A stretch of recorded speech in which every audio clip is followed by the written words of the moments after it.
Hello, everyone, and thank you for joining us as a volunteer community scientist with the First Flush program.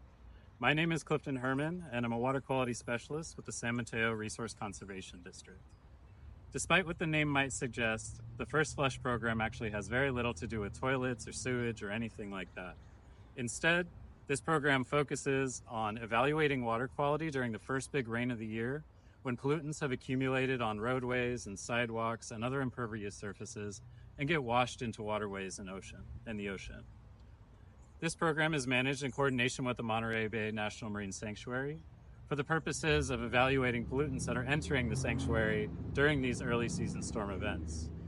One of the big challenges of this type of sampling is that we want all of our sites to be sampled right around the same time.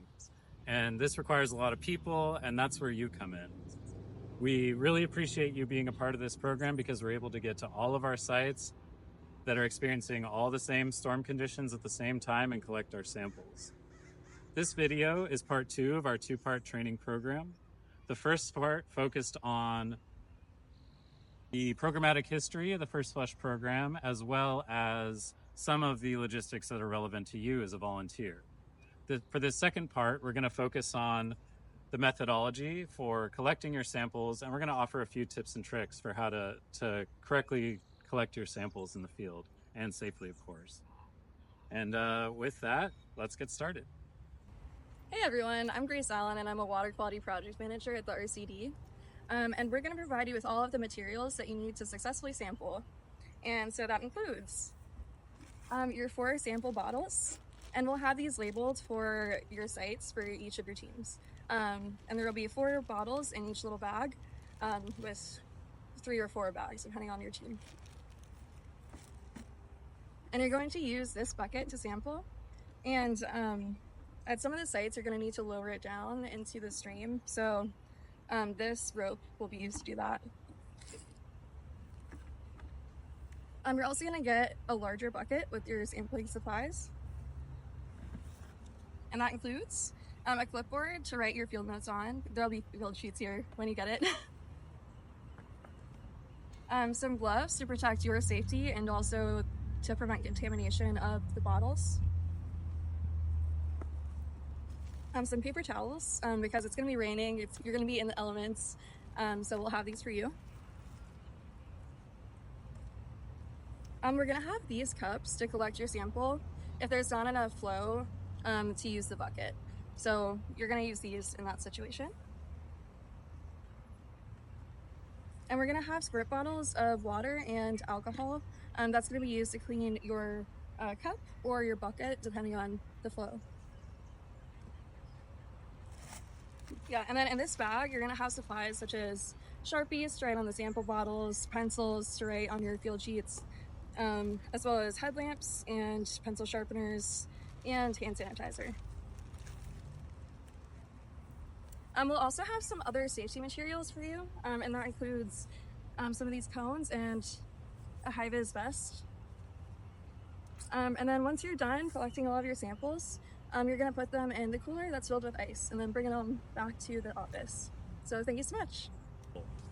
Please keep in mind that First Flush often takes place during dangerous conditions. A lot of times we'll have heavy flows coming out of the streams, and oftentimes it'll be in the rain, and sometimes it's dark.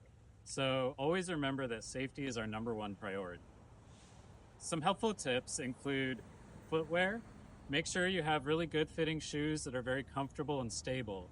And as you're walking around the streams, make sure you have really good footing everywhere you go. Take it nice and slow, there's no rush here. The big priority is we don't want anybody getting hurt. Second off, it's really important not to stand directly in front of the stormwater outflow, because during these big storm events, sometimes those creeks can surge unexpectedly, so never step directly in front of the flow. Third off, make sure to wear nice warm layers underneath your rain gear, and because sometimes it can be cold. And if you feel like you're starting to get cold, there's no shame in spending some time in the car to warm up while your teammates collect the samples. You can always catch the next site. And lastly, no sample is ever worth injury. So if you get to a site and you feel unsafe and your whole team makes the decision that, this isn't looking good, There's no problem at all with just marking on your data sheet that that site was not sampled and heading on to the next. So once you get to your site, there's a few things that you need to do to prepare for sampling. The first of them is a safety thing, will be to get your traffic cone and put it out in a highly visible area. This is just to alert any drivers that, something's going on here and to be safe. Similar to that, we'll have you make sure to put on your safety vest. The rain gear that we provide is bright yellow, but a lot of times this happens at night, and we have this reflective material on here. We just really want to make sure everyone's nice and visible out there.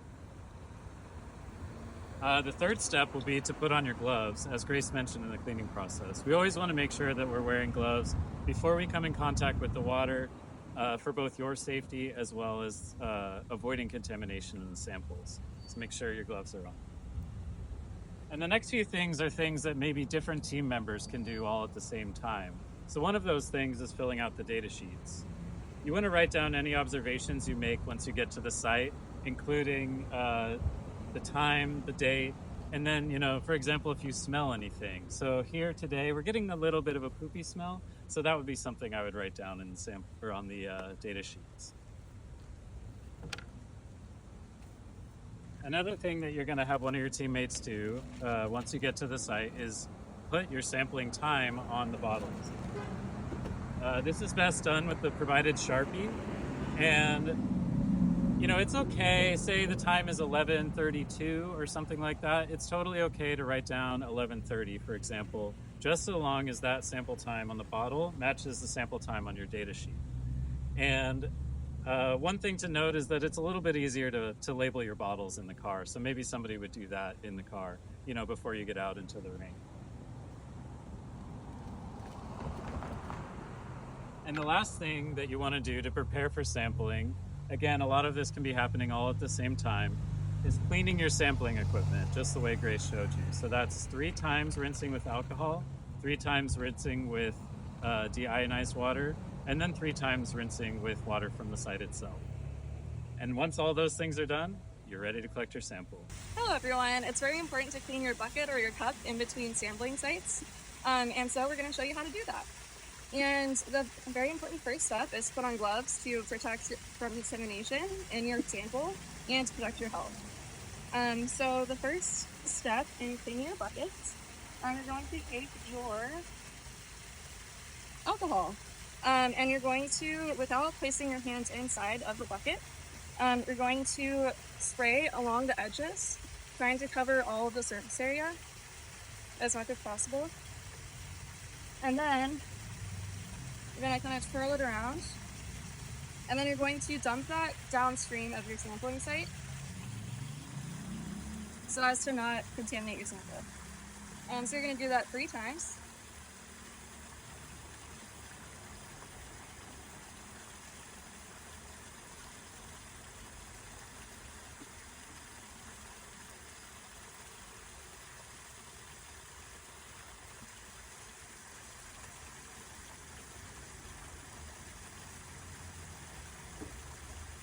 Awesome. So we've done with the alcohol, and now we're going to rinse it with DI water 3 times as well.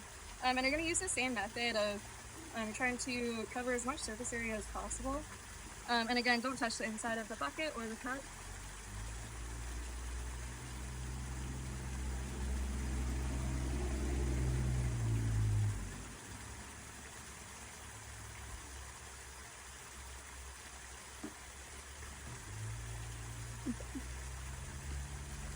Awesome. So after that, we're going to do a field rinse as well. And we're going to do 3 of those as well.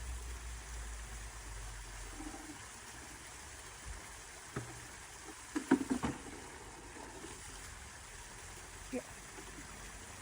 So you're just going to go ahead and dump that downstream.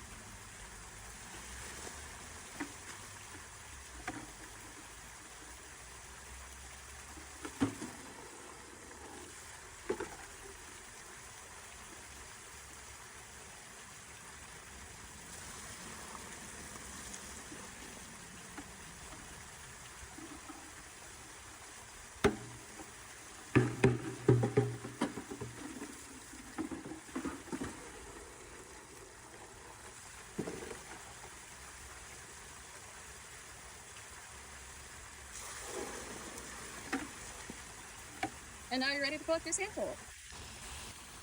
Please keep our safety tips in mind as you collect your sample. Ropes will be provided for samples where the bucket will be lowered. If you have a situation where there's not enough flow at your site to use the sampling bucket, remember you can fill your bucket by using the red Solo cup. All right, now that you've collected your sample, it's time to fill up the sample bottles. And this is best done with 2 people. One person can be the sample pourer and one person can be the bottle holder. One thing that really helps, as we mentioned before, is if you fill out the labels on the bottles in the car or another dry environment before you try to fill them up. Because once everything gets wet, it's a lot harder to do. All right, shall we? Yes, let's do it. So as you're doing this, just make sure to try and not touch the inside of the bucket with your hands or the inside of the bottle itself or the cap as you're doing it. Oh yeah, sorry. You're going to want to fill these up all the way to the top.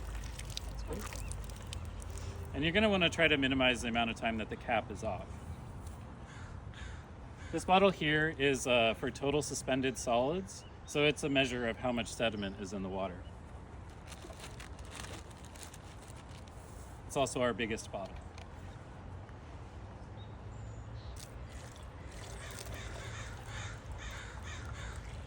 Awesome.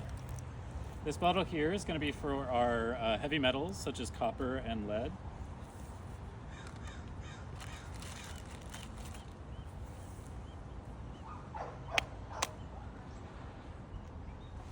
This bottle here is for your nutrients, and you'll notice that it has a sort of like a milk jug top where you have to crack the seal as you open it.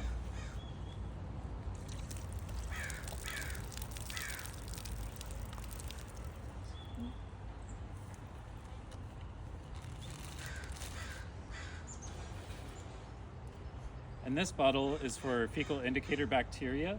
It has this seal on the top, so you're going to want to leave this seal on until you're ready to collect your sample to keep the bottle as sterile as possible. And again, you're going to want to make sure to not touch the inside of the bottle itself or the cap. And just like that, you've filled your 4 bottles for the First Flush program at this particular site. You're going to want to put these right in the cooler with the ice right away and start cleaning up before you head to your next site. Thank you for watching part 2 of our volunteer training for the First Flush program. We hope you learn a thing or two and, of course, have some fun along the way. If you have any additional questions, please don't hesitate to reach out to us.